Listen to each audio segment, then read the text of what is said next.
আসসালামু আলাইকুম বন্ধুরা, বাঙালি কন্যা চ্যানেলের আরেকটি ব্লগে তোমাদের অনেক অনেক স্বাগত।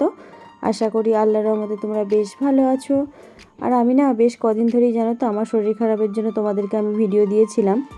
আমি ডাক্তার গিয়েছিলাম দেখাতে, সেখানে ভিডিও দিয়েছিলাম।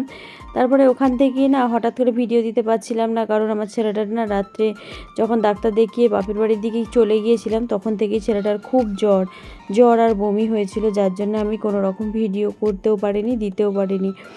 তো তারপরেই ওখান থেকে ছেলে নিয়ে যখন ডাক্তার দেখিয়ে বাড়ি ফেরার কথা, ছেলের ডাক্তার, তখন ডাক্তার দেখিয়ে বাড়ি ফেরার পথে শুনলাম হঠাৎ করে আমার একজন খুব কাছেরই মানুষ উনি ইন্তেকাল করেছেন। তো উনি মারা গেছেন যখন, সেই জন্য শুনে খুব মন খারাপ হয়ে গেল। গেলাম বাড়িতে, এলাম, এসে বাচ্চাকে রেডি করে নিয়ে আবার তারপরে গেলাম। তো ওখানে যেয়েও খুব কষ্ট হলো তো মানুষটাকে দেখে। তো যাই হোক, আমাদের জন্মেছি যখন একদিন মৃত্যু হবেই, সেটা উপরওয়ালা লেখা আছেই। তো একদিন না একদিন সকলকে যেতেই হবে, কিছু করার নাই। তো আমি সেখান থেকে ফিরেছি কালকে রাত্রে 10টার সময়। এসে কিন্তু দেখতে পাচ্ছ চারিদিকের অবস্থা খুব খারাপ। সেই জন্য বালিশের কভারগুলো আরগুলো সমস্ত কিছু খুলে নিয়ে কিন্তু আমি নিচে রেখে দিয়েছি, কারণ এগুলোকে সব কিছুই ধুতে হবে, কারণ 2-3 দিন বাড়িতে ছিলাম না, তাই একটু নোংরা লাগছে। আর এখানে বিছানার চাদরটাও কিন্তু আমি তুলে নিচ্ছি, এটাকেও কিন্তু সব ধোবো, কারণ বাড়িতে না থাকলে সে বোঝা হয় আর কি। আর যেখানে গিয়েছিলাম সেখানেও কিন্তু বেশ জামা কাপড় নিয়ে গিয়েছিলাম, যেখানে সেগুলোকেও কিন্তু এখন ধোয়াধুয়ি করতে হবে, কারণ সেগুলোকে না ধোয়াধুয়ি করলে কিন্তু পরবর্তীকালে তখন আমি আর নিয়ে যেতে পারবো না। এখন আমি বিছানাটাকে ভালো করে পরিষ্কার করে নিচ্ছি, আর যেখানটা এই বিছানার চাদরটা একটু টেনে টেনে নিয়ে সোজা করে দিচ্ছি, কারণ এটা ভিতরের চাদরটা ছিল, ভিতরের চাদরটা আর ধোবো না ভাবছি, উপরের চাদরটাই কিন্তু ভালো করে ধুয়ে পরিষ্কার করে নেব। আর এই দিকগুলো না দেখতে পাচ্ছি টিকটিকিতে পটি করেছে, টিকটিকির পটিগুলোকে ভালো করে ঝাড়ু দিয়ে ফেলে দিচ্ছি, কারণ জানালায় টিকটিকি ছিল। বাড়িতে কেউ না থাকলে যা হয় আর কি, আমার বাড়িতে সেরকমভাবে কেউ ঢোকে না, তাই এইগুলো কি জন্য টিকটিকিগুলো মানে পটি টটি করে দিয়েছি, এগুলোকে পরিষ্কার করে নিলাম। এখন আমি ভালো করে ওটাকে বিছানাটাকে সরিয়ে দিয়ে বিছানার চাদরটাকে পরিষ্কার করে নিচ্ছি, যাতে একটু সুন্দর পাড়া দেখতে লাগে। আর বাইরে কিন্তু বেশ রোদ উঠেছে। ছেলে সকাল থেকেই শরীরটা খারাপ, ছেলে বলছে আমি স্কুলে যাব না, ওকে যাবার অনেক জন্য চেষ্টা করলাম কিন্তু যাবে না বলছে, যেহেতু শরীর খারাপ বেশি কিন্তু আর জোর করছি না, কারণ জোর করলে হয়তো চলে যাবে, যে সেখানে শরীর টরীর খারাপ হলে কি হবে তখন। তো আমি যখন ডাক্তার বাড়ি থেকে ফিরেছিলাম বাড়ির উদ্দেশ্যে ছেলেকে ডাক্তার দেখিয়ে তারপরে আসবো বলে, তখন কিন্তু যে জামা কাপড়গুলো পরেছিলাম সেগুলো কিন্তু ধুয়ে রাখা ছিল, মানে যখন গিয়েছিলাম তখন ধোয়া হয়ে গেছিলো। তো সেই ধোয়া জামা কাপড়গুলোই কিন্তু এখানে বারান্দায় মেলা ছিল, সেগুলোকে তুলে নিয়ে এসে কিন্তু এখন গোছগাছ করে রাখছি। কারণ কি বলতো, সেগুলোকেও আবার যেগুলোকে ধোবো সব একসঙ্গে গোছাতে গেলে কিন্তু প্রচুরই কষ্ট হবে, প্রচুরই চাপ লাগবে। আজকে কিন্তু সারাদিনটা মনে হচ্ছে নাজেহাল হয়ে যাবে, জানি না কখন কি করব। এরপরে কিন্তু আমি এখন অনেক কাজ বাকি আছে, এই তো সবে সকাল 7টা বাজছে। তো তার আগে খাবার দাবার খাওয়ার আগে কিন্তু আমি এই কাজগুলো একটু একটু করে গুছিয়ে নিচ্ছি, যাতে করে খাবার দাবার খাওয়ার পরে কিন্তু আমি আদার্স যে কাজগুলো থাকবে সেগুলোকে করে নিতে পারবো। এখানে কিন্তু বেশ কিছু জামা কাপড় আছে, তোমরা দেখতে পাচ্ছ। এই জামা কাপড়গুলো কিন্তু আস্তে আস্তে করে ভাঁজ করে এক সাইড করে রেখে দেবো, কারণ কি বলতো, সব কিছু ভাঁজ করেই কিন্তু আমাকে আলমারিতে তুলতে হবে, তাই আলমারিতে তোলার আগে সব কিছু ভাঁজ করে নিচ্ছি। এদিকে কিন্তু সব কাপড় চোপড় কিন্তু ভাঁজ করে রাখা হয়ে গেছে, এদিকে আলনাটা একটু সামান্য গুছিয়ে নিলাম। এরপর আমি টেবিলটা একটু হালকা করে গুছিয়ে নেব, টেবিলটা সেভাবে কিছু ছিল না, তো তাই যাই হোক যেটুকু ছিল সেগুলোকে একটু এদিক ওদিক করে রাখবো, তো তাতেও কিন্তু বেশ গোছানো মনে হবে। এরপর আমার ছেলেটা কিন্তু উঠে ব্রাশ করে নিয়েছে, বলছে মামা মামাকে খেতে দিন, আর ওর না অ্যালার্জির ওষুধ খাওয়ানো হচ্ছে। মানে হচ্ছে কাশিটা হচ্ছে অ্যালার্জেটিক কাশি বলছেন ডাক্তারবাবু, কারণ ওর জ্বর সর্দি কাশি হচ্ছে, কাশিটা মারাত্মক হচ্ছিল, যার জন্য অ্যালার্জির ওষুধ দিয়েছে। আর অ্যালার্জির ওষুধ খেয়ে বেদম ঘুমোচ্ছে। তো ঘুম থেকে উঠতে উঠতে প্রায় 8টা বাজিয়ে দিল, এখনও চা খাবে, চা বিস্কিট খাবে, বিস্কিট খেয়ে এবার ওর পড়াশোনা বাকি আছে, সেগুলোকে ওকে করতে হবে। তো বলছে আমাকে মাম্মা 5টা বিস্কিট দিন, তো 5টাই দিয়েছি। ও কিন্তু বারবার গুনে গুনে দেখছে যে আমি কটা দিলাম, ঠিক দিলাম কি ভুল দিলাম। তো এখন আমি ঘরটা ভালো করে ঝাড়ু দেওয়ার জন্য চলে এলাম, কারণ ও খেতে বসেছে, ওখানে খেয়ে নিক, আমি ভালো করে ঝাড়ু টাড়ুগুলো দিয়ে নিই। এখন ও নিজে নিজেই খাওয়া দাওয়া করতে পারে, আমাকে আর খাওয়া দাওয়ার জন্য বেশি কিছু বলতে হয় না, যেহেতু শরীর টরীর খারাপ হলে একটু ওকে তো হেল্প করতেই হয়। ও নিজে নিজে খাওয়া দাওয়াগুলো করতে পারে, কিন্তু তার সত্ত্বেও কিন্তু ও বাচ্চা এখন, তাই জন্য একটু ওকে সামাল দিতে হয় মাঝে সাঝে, তো বেশি কিছু না। তো এখন আমি ভালো করে ঝাড়ু টাড়ু দিয়ে দিচ্ছি পুরো বারান্দা থেকে, ঘর থেকে, সব কিছুই। মানে বাড়িতে না থাকলে যা হয় আর কি, নিজের যে জিনিসগুলো সেগুলো ঠিকঠাকভাবে পরিষ্কার পরিচ্ছন্ন করার মতো লোক থাকে না, সেগুলোকে কিন্তু নিজেকেই করে নিতে হয়। তো বাড়িতে চলে আসতাম খুব তাড়াতাড়ি, কারণ ওই যে একজন আত্মীয় মারা গিয়েছিলেন, সেই জন্য একটু যেতে হয়েছিল, তার জন্য ওখানে 1-2 দিন হয়ে গেছে। তো ওখান থেকে চলে এসেছি বাড়িতে। আবার বাড়িতে এসেও কিন্তু কাজ আছে, সেই কাজগুলো করব। আবার ওখানেও কিন্তু আবার যখন কাজ হবে সেই কাজেতেও আবার কিন্তু উপস্থিত হতে হবে। তো এখন আমি ভালো করে ঝাড়ু টাড়ু দিয়ে দিচ্ছি। আর এই ঘরটায় কিন্তু আমার শাশুড়ি মা ছিলেন, তো উনি বললেন তুমি তোমার এই কাজগুলো করে নাও, তারপরে কিন্তু আমি আমার কাজটা করব। যেহেতু তো আমাকে ওখানে কিন্তু একটা কাজের জন্য ডাকছে, সেহেতু আমাকে তাড়াতাড়ি করতে হচ্ছে। তো ছেলেটা ভীষণ অন্যায় করছিল, সেই জন্য ওকে বলেছি তোকে ঘরের মধ্যে ভরে আর গেট লাগিয়ে দেবো, বন্দি করে রাখবো।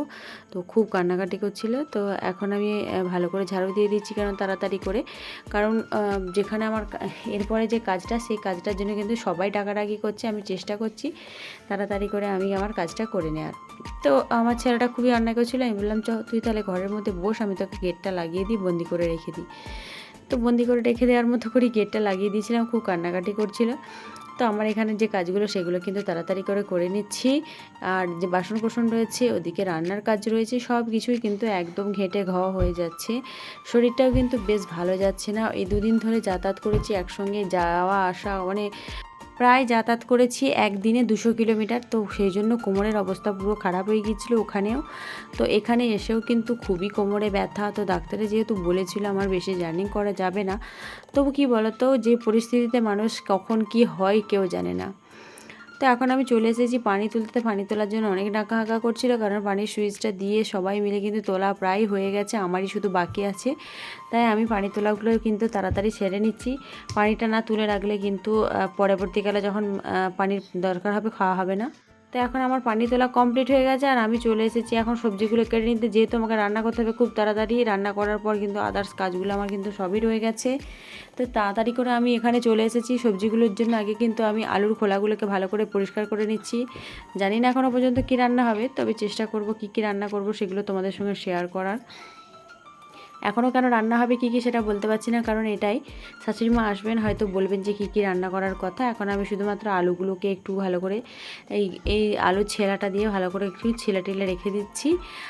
তো এখন আমি সবজিগুলো কেটে নিয়ে চলে এলাম বাথরুমে কিন্তু আমার অনেক জামা কাপড় আছে। ওই যে বললাম সমস্ত কিছু একবারে ভিজিয়ে রেখে দেবো।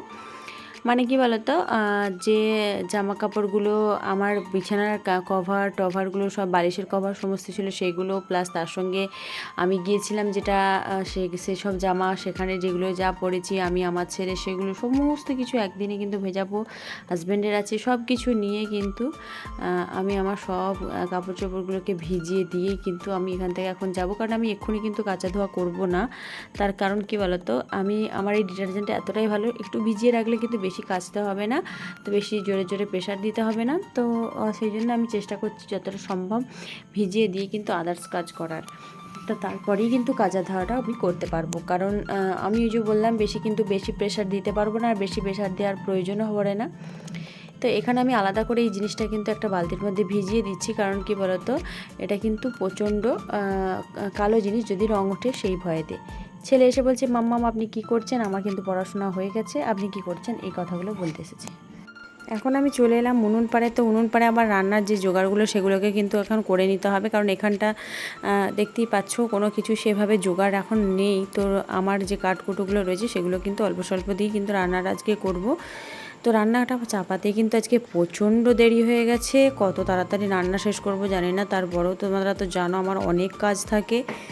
তো এখন আমার জোগাড় করতে করতে আমি আলা হয়ে যাচ্ছি, যে কখন শেষ করব আর কখন শুরু করব কিছুই বুঝে উঠতে পারছি না, যেন টেনশনে পড়ে যাচ্ছি। তাই কোমরে হাত দিয়ে একটু ভাবছি কি করা যায়। তোমরা তো জানো আমি প্রত্যেক দিনে রান্না বান্না করি কিভাবে, মানে সেই সব কিছুর জোগাড় যেহেতু ছিলাম না বাড়িতে, তাই আগের দিনে করতে পারিনি। তো যেগুলো আছে এগুলো দিয়েই ভাবছি চালিয়ে নেব, রান্নাটা হয়তো হয়ে যাবে সবটা।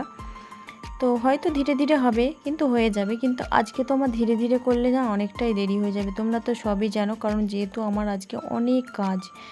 তো অন্যান্য দিনের থেকে আজকের কাজের পরিমাণটা কিন্তু একটু বেশি। তো আমি রান্না করব আজকে কি জানো, আজকে রান্না করব আলুর ফোড়ন, ছেলের জন্য 2টো ডিম সেদ্ধ করব, আর করব পটল ভাজা, আর কিছু মাছ আছে, ল্যাঠাই মাছের তরকারি করব, মানে পেঁয়াজ দিয়ে চচ্চড়ি করব। তো ল্যাঠাই মাছের চচ্চড়ি আমরা যেহেতু খাই না, তো ডিমগুলো সেদ্ধ করছি, দেখি যদি ছেলে একটা খায় আর নিজে একটা খেয়ে নেব। তো যেটা আলুর ফোড়ন যেটা বলছিলাম, সেটা হয়তো অনেকেই রান্না করতে পারো না, তোমাদেরকে বলে দিচ্ছি। আলুর ফোড়ন যেটা রান্না করবে সেটা হচ্ছে আলুটা শুধুমাত্র নুন আর হলুদ দিয়ে আর একটু সামান্য লঙ্কার গুঁড়ো দিয়ে তোমরা একটু প্রেসারে সিটি দিয়ে নেবে, 2টো হোক 3টে হোক, যার যেটা যতগুলো সিটি লাগবে দিয়ে নেবে। আর তার সঙ্গে কিন্তু সিটিটা হয়ে গেলে ভাপে রেখে দিয়ে একটু পেঁয়াজ কুচি, একটু রসুন কুচি, 2টো শুকনো লঙ্কাকে ভালো করে তেলের মধ্যে ভেজে ওই তরকারিটা যেটা সিটি দিয়ে রেখেছো তার মধ্যে দিয়ে ভালো করে নুন টুনগুলো ঠিক করলে দেখবে পরবর্তী যখন তরকারিটা রেখে দেওয়া হবে, যখন খাবার সময় দেবে, একটা সুন্দর ফোড়নের সেন্টের সঙ্গে খেতে দারুণ লাগবে। দেখো, সত্যি কথা বলে কি, নিজেদেরকে রোজই যে ভালো মাংস ভালো দামি খেতে হবে তার কোনো মানে নেই। নিজেদের যেমন অবস্থা তেমন ব্যবস্থা করতেই হবে, কিচ্ছু করার নেই। যেহেতু আমাদের পারিবারিক অবস্থা খুব একটা সচ্ছল নয়, তো সেহেতু আমাদেরকে এইভাবেই কিন্তু প্রত্যেক দিনের কাটাতে হয় দিন। মানে আমরা যে রোজ এত সুন্দর দামি খাবার খাবো বা মাংস খাবো প্রত্যেক দিন, আজ খাসি কাল মুরগি এসব খাবো, সেটা কিন্তু কখনোই সম্ভব নয় আমাদের পক্ষে। আমাদের পারিবারিক অবস্থাটা কিন্তু একদমই যাকে বলে হালকা, কারণ আমাদের ইনকাম কম। আমরা এইভাবেই কিন্তু যাই হোক দিয়ে দিন কাটানোর মতো চালিয়ে দিই। পরে যাই হোক হবে, তো আজকে এই দিনটা কেটে যাবে, এইভাবেই কিন্তু আমরা চালিয়ে দিই। তো অনেক আছে ব্যাপার, তোমরা তো সবই জানো, আরও আদার্স যেগুলো জানো না তোমাদেরকে একদিন সবই বলবো। এখন আমি চলে এলাম উনুন পাড়ে। তো এখানে কিন্তু আমার যেটা বালতিতে পানি নেওয়া হয়নি, সবই জোগাড় হয়ে গেছে। বালতিতে কিন্তু আমি পানিটা দিয়ে নেব, আর এদিকে কিন্তু হাঁড়ির যে চাল ধুয়ে রেখেছিলাম সেটা কিন্তু উনুনের ওপরে বসিয়ে দিয়েছি। একটা জিনিস জানো তো, রোজকার রান্না করে এমন অবস্থা যে রান্না করে বসার আগে কিন্তু সব কিছু জোগাড় করে বসে নিই, তারপরে কিন্তু আমি কিন্তু রান্নাটা ধরাই। জোগাড় করে বসলে কিন্তু বারবার ওঠানামা বসা করতে হবে না, আর ওঠা বসা করলে কিন্তু কোমরের অবস্থা খারাপ হয়ে যায়, বারবার ওঠা বসা করতে সম্ভব হয় না। এখন আমি এই যে কলা পেটোটা দেখতে পাচ্ছ, কলা পেটোটা দিয়ে কিন্তু রান্নাটা ধরাবো, আর এখানে কিছু কাঠ আছে, এই দিয়ে কিন্তু আজকে চালিয়ে দেবো ভাবছি। আজ কলা পেটোটা কিন্তু ধরাবো কী করে জানি না, কারণ আমাদের এই যে লাইটারটা দেখতে পাচ্ছ এটা কিন্তু খুবই ডিস্টার্ব করছে। তো যাই হোক, যদি জ্বলে যায় সেই ভেবেই কিন্তু জ্বালাচ্ছি। জ্বলে গেছি, এরপর কিন্তু আমরা উনুনটা ভালো করে ধরিয়ে নেব আমি। আর আমি কিন্তু সকালের দিকে উনুনেই রান্না করি, তো কাঠ পাতা দিয়েই কিন্তু রান্না করি। তোমরা অনেকেই দেখেছো, যারা দেখোনি কিন্তু তারা দেখছো। আমি কিন্তু কাঠ পাতা দিয়েই বেশিরভাগ রান্না করি সকালের দিকটা। বিকালের দিকে গ্যাসেই রান্না করি, কারণ বিকালের দিকে আর কাঠ পাতা ঘাঁটতে ভালো লাগে না, তাই বিকালে গ্যাসে করি। তাও কিন্তু যে গ্যাসে রান্না করি বিকালের দিকে একবেলা, তাতেও কিন্তু একটা গ্যাস আমাদের বেশি হলে 24 দিন যায়, তার বেশি যায় না। যেহেতু বড় ফ্যামিলি, তাই যদি পুরোটাই গ্যাসে রান্না করতে হতো, বুঝতে পারছো কী অবস্থা হতো আমাদের পক্ষে, সেটা সম্ভব নয়। তাই এইভাবেই আমরা রান্না করি। অনেকে খারাপ ভাবতে পারো, কিন্তু আমার কিছু করার নেই, এইভাবেই আমাদের দিন কাটাতে হয়। তো তোমরা কে আমার মতো এরকম উনুনে কাঠপাতা দিয়ে রান্না করো, কমেন্টে জানাবে। তো অনেকেই আছো আমার মতো যারা কাঠপাতা দিয়ে রান্না করো, তো অনেকেই খারাপভাবে নেবে, তো জানি না। তো আমি এইভাবেই রান্না করি। তো এখন আমার রান্না বান্না হয়ে গেছে, আমি চলে এসেছি এখন উঠোনের দিকে। আর উঠোনটা দেখতে পাচ্ছ অনেকটাই নোংরা হয়ে আছে, তাই আমি উঠোনটা ভালো করে ঝাড়ু দিয়ে নিচ্ছি।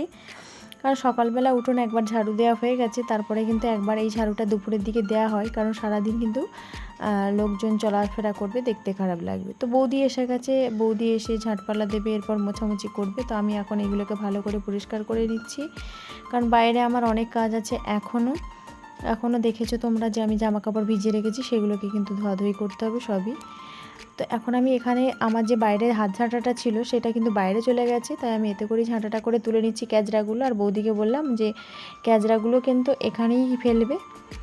তো আমি এখন চলে এসেছি জামা কাপড়গুলো নিয়ে, দেখতে পাচ্ছ বড় বালতি করে 2 বালতি জামা কাপড়, সেই সমস্ত জামা কাপড় নিয়ে গোসল টোসল সেরে এখন ছাদে এসেছি। আর ছাদে মারাত্মক রোদ, যে রোদে আমার মাথার যন্ত্রণা শুরু হয়ে গেছে, আর গা বমি করছে। তোমরা তো জানো আমার রোদ গরম একদম সহ্য হয় না, যে রোদ গরমে আমার মাইগ্রেন জানিয়ে গেলে খুবই বাড়াবাড়ি হয়ে যায়। এতটা পরিমাণে মাথার যন্ত্রণা হচ্ছে যে আমি তোমাদেরকে বলে বোঝাতে পারবো না। জানি না ভাত খেতে পারবো না কি, রান্নাটা তো করেছি, ভাতটা খেতে পারবো না কি জানি না। এদিক ওদিক করে জামা কাপড় দেওয়ার চেষ্টা করছি, কারণ ছাদে জামা কাপড় দেওয়ার জায়গা অতটা ছিল না।